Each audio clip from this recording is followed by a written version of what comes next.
Well, hello there. Welcome to today's episode of The Big Question. I'm your host, Simon Irungu, always joined in by the man himself. Now, thank you very much for always taking your time and resources just to come and hear what we have for you. Last week, Prof, welcome on set. We had a conversation and you promised people that you're going to be telling them how Mother Karua costed Raila the president. And there has been a lot of comments coming through the comment section. People are wondering. A few months ago, during the campaign period, Prof, you are among the people who are saying that Mother Karua is what Raila needed to be president. Now you're changing the narrative. The mother effect. Now you're changing comparing the narrative. Mother to Gachagua and the rest. Now you're saying that Mother Karua is the one who ruined Raila's presidency. You know, what do you say about that? Time makes us understand things better. Okay. With hindsight, you can begin to see. As we begin to assess how Raila could have lost this election, a lot of things now become clearer. Okay. And by Mother Karua, I think, costing Raila the election, I can explain very clearly. Okay. First of all, you must look at Raila the man. Raila is a man who was always feared by the establishment, by the good boys in this country, by the business community.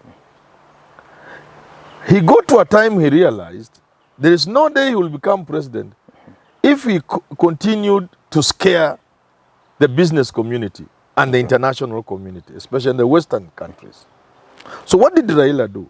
Raila changed his orientation and his image from a revolutionary, including donning that Raila cap and the jacket, into a business suit and occasionally the uniform. But he was clearly drifting from the left to the right, to the center. He even went past center and he got to the right. Okay. You get it? So Raila now was no longer scared to the political establishment. And that's why as early as 2007, there were many people in the business community, from the Kikuyu community, the Njonjos, the SK Macharas, and the rest, Kinajo and Jews, who said it is in the interest of this country for another person to succeed Kibaki other than a Kikuyu. And that person was Raila Odinga. Because he had successfully removed and erased the image of him as a revolutionary, as a combative person. Now, as a person who was compliant. But still, there are always small, lingering reservations and the fears. This Raila is a man who cannot allow theft to go on. Because these people want somebody who can allow a little thieving to go on. A little overcosting of projects. Tenda mbaya kidogo. But at least they had him in a place they could trust him. That's why you saw Mount Kenya Foundation was backing him. Okay? But at the back of the mind is like you have tamed a leopard in your house. You know, scientists have told you to meifanya it's okay, but you always have some fear. But it can be so. But they were willing to gamble on Raila. Simple. They were willing to gamble with the thieves, the buccaneers, the entrepreneurs. At this point, they're trying to tame a leopard. They were still gambling with Raila. This leopard, we can stay with it. And then the leopard invited another leopard now. A raw, fresh leopard from the forest. That hasn't, no research has been done. That's now, because a combination of Raila, whom they were trying to trust, now with Mother Karua, threw a scare into these guys. Okay. And then Uhuru says, Mimi munacheza na nyinyi, na mimi. Okay. Cheze na Mother Karua mtaona. She will jail you. That thing was taken in that sense, literally. So Mother Karua brought fear to the campaign. There are those like me who are saying that this election is being reduced to corruption. Okay. There are those who cannot fight corruption, and yet you must fight corruption in this country to succeed in whatever you want to do, including Ruto's plan. And since corruption was now at the center of the challenges we are facing, you needed a pair like Raila and Mother, as opposed to Ruto and Gachagua. I said that myself. What I didn't know was that this pair was sending a scare into the people. The business people. The business people. Mm-hmm. So now, that scare is in my own assessment. I have not confirmed it anyway. This must have been responsible for what I suspect happened. I think towards the election, the deep state, the business community, cut a deal with Ruto. Okay. And deserted Uhuru. And Uhuru didn't know behind him the lieutenants who are now working with Ruto. And that's how Raila lost. Okay. And that's how Mother Karua, in my estimation, cost Raila's election. Now, Prof, you've mentioned that is the deep state, and that's also the business community in Kenya. How about the people from Mount Kenya? We saw the turnout from Mount Kenya. The majority of the people who came out to participate in this election actually casted their vote for William Ruto. Prof, then where did it go bad that people didn't actually vote for a fellow Kikuyu? You know, in looking at Mount Kenya vote, you must look at it in several ways. One of the ways is to look at the turnout. The turnout, forget about what people are saying, even what is on record. There are many people who suspect what's on record is not what is true. But let's go what is on record. That turnout was not good. Okay. So what does that tell you? It can't tell you that they were so convinced that Ruto was the best person because of that turnout. It wasn't very good. But the situation was you could also argue same it was almost throughout the country. Yeah. Yeah.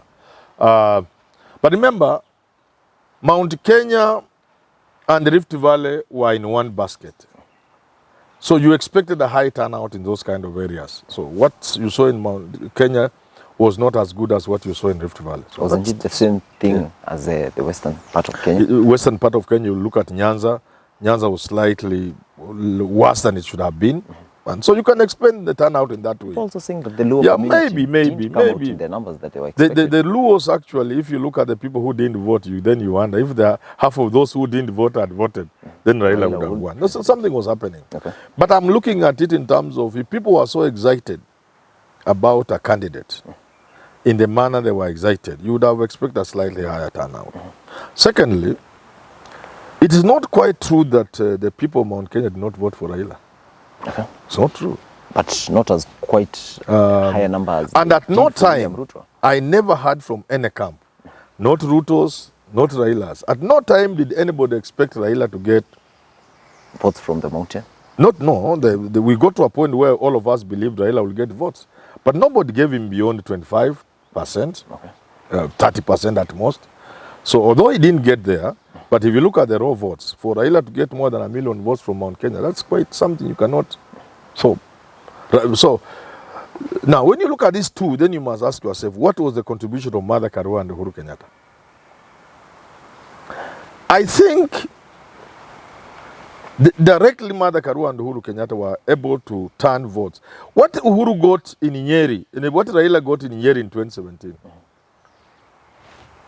was less than what he got in Kieni alone. So people are saying Kanini Kega did. What Kanini Kega gave Raila from Kieni constituency was more than what Raila got in Nyeri, I think. The whole of Nyeri. So they brought votes in its raw form. But I also think the low turnout, much as it was a national problem, Uhuru's approach must have planted doubt among the Kikuyus. Okay. And the elections came before they were able to resolve that doubt. Because Uhuru didn't start early. He started late. And I think that the doubt, even fear, if you wish, Mother Karua and Uhuru planted doubt in the Kikuyus, including fear. Uhuru created fear among the Kikuyu. The Kikuyu were afraid of Mother Karua and Uhuru? No, they were afraid of voting for Ruto. That fear. Okay. That, you remember Mother Karua saying, mutaingia shimo, mtashindwa kutoka. Mutaingia shimo, mtashinda kutoka. And the Uhuru's message was more of like creating fear. Do you know this man? Do you know what you are getting into? Do you know what he's doing to the community?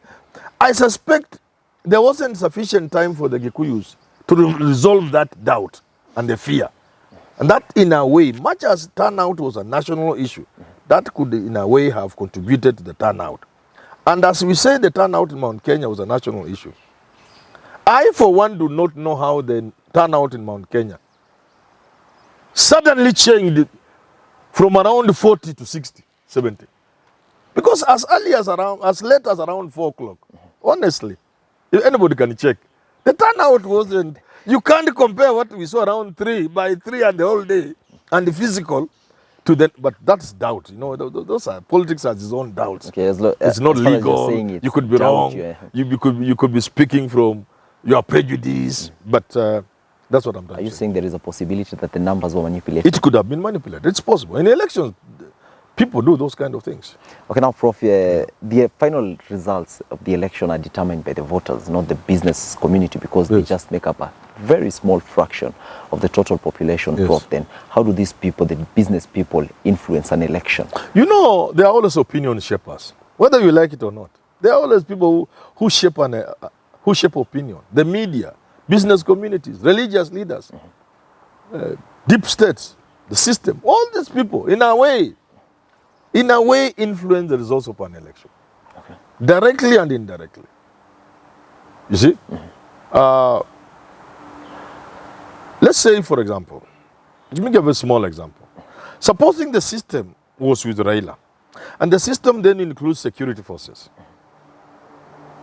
Let's assume on the voting day, the helicopter that was moving around with Kuria and the rest, Linda Kura. Supposing it is as we have heard, and I'm saying the word supposing, and I know a little English. Supposing they were actually distributing money the way people have said. Okay. And they have proceeded to say, even to compromise At this election time, we are officials. talking of the Assuming business- that is true. The business people are actually doing the No, distribution. I'm saying there was a helicopter called Linda Kura. Linda Kura. And the most prominent person there was Moses Kuria, my friend, the minister now. Assuming what people are saying is true, that instead of lindering Kura, actually it was messing Kura by carrying money to distribute to elections officials to compromise. Assuming, I want to repeat the word assuming, because I know there are so many idiots who don't know English. Don't change professors' word. Yeah. So now let's then assume further that deep state had been compromised. So you see, they will close one eye or both to allow that to happen. You can now see. Okay. Assuming it is true that election officials were being compromised on that voting day, and huge sums of money were being transported and they dished. And assuming further that the deep state had now decided to work with Ruto, you can now see the nexus. That they will close their eyes to allow that to happen. So you can't ask how business communities, deep state, security forces can interfere with our voting. They don't have to go and actually manipulate the votes, but they can close both eyes to allow certain malpractices to take place. The business community doesn't have to ask people to vote, but they can enable the candidates and his candidates To win an to election. win an election by sponsoring them. They can also help the candidate compromise certain forces, certain institutions, certain persons who are critical to an election. So this is how, therefore, you can establish the nexus between the business community, the rich people in our country, not necessarily Kenya, the security forces, not necessarily Kenyan, the deep state, not necessarily Kenyan. This is how they can combine. The word again, can or may combine forces to ensure an election is compromised. Can as we wrap up the conversation, Prof, very fast, maybe perhaps when it comes to the international community, Prof, is it the same situation that they were also scared? Because I believe the international community, these are people who actually mean the best out of an election for a country. Then why would they fear Mother Karua? Word goes around that at some point the Western countries decided to work with Ruto. IMF, World Bank, America, EU. Again, it could be wrong. Okay. That's word which is round. You've heard it from Raila's camp, haven't you heard it? Yeah. If that were to be the case, what would be the reason? Again, Mother Karua. Because I do not see Mother Karua being deputy president to Raila in a country like Kenya and allowing these shoddy deals to go on in our presence. The SGR kind of contracts. The GMO, perhaps. GMOs, not with Mother Karua there. The GMOs will not come with Mother Karua is there. SGR kind of contracts. Now we have the Mombasa Highway, Mombasa Nairobi Express. Super Highway. Those kind of contracts, if they have shoddy deals, again, if they have shoddy deals as usually they have, you cannot get far with Mother Karua in power. So even the Western countries must have been scared that here we are going to put a government in place with Mother Karua and Raila in charge, my friend, our games will come to an end. So you can now see finally, whichever way you look at it, much as Mother Karua brought energy and life into Raila's campaign, the mother effect, it also ended up scaring critical sectors and persons. Yeah. For now, let's stop the conversation at that. I believe as time is going by, we are going to be getting more reasons as to why Raila lost the election. Well, till you have this conversation, and remember, keep the conversation going. Let us know, do you think Mother Karua was the one who failed to make Raila president, or was a hindrance for Raila to become president of the nation? Keep the conversation going. Tell us through the comment section. Share the content with your friends, with your family, and don't forget to subscribe. Till you have the next conversation, enjoy the rest of your day.